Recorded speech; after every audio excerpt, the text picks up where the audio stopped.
Chalissery football tournament final മത്സരം ആവേശമായി. GCC club ജേതാക്കളായി. Chalissery government higher secondary school മൈതാനത്ത് രണ്ടാഴ്ചയായി GCC ആർട്സ് ആൻഡ് സ്പോർട്സ് ക്ലബ്ബും മുക്കിലപീടിക മഹാത്മാ ചാരിറ്റബിൾ ട്രസ്റ്റും സംയുക്തമായി നടത്തിവന്നിരുന്ന ഫുട്ബോൾ ടൂർണമെന്റിന് സമാപനമായി. ഫൈനൽ മത്സരത്തിൽ കളിയുടെ മുഴുവൻ സമയം കഴിഞ്ഞപ്പോൾ സമനിലയിൽ കലാശിച്ചു.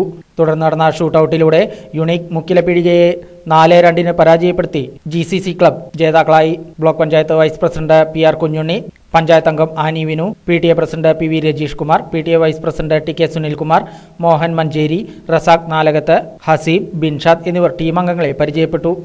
ആവേശമായ ഫൈനൽ മത്സരം കാണുവാൻ 2000-ഓളം കായിക പ്രേമികൾ പാലക്കാട്, മലപ്പുറം, തൃശൂർ ജില്ലകളിൽ നിന്നായി ചാലിശ്ശേരി സ്കൂൾ മൈതാനിയിലേക്ക് ഒഴുകിയെത്തി. വിന്നേഴ്സ് ജേതാക്കൾക്ക് ഈസ ഗോൾഡ് ആൻഡ് ഡയമണ്ട്സ് ഉടമ ബിൻഷാദ് ട്രോഫിയും റസാഖ് നാലകത്ത്, ഷാജഹാൻ നാലകത്ത് എന്നിവർ ക്യാഷ് പ്രൈസും നൽകി. റണ്ണേഴ്സ് വിജയികളായവർക്ക് PSM പെട്രോൾ പാർക്ക് ഉടമ ഹസീബ് ട്രോഫിയും UAE GCC കമ്മിറ്റി ഭാരവാഹികൾ ക്യാഷ് പ്രൈസും നൽകി.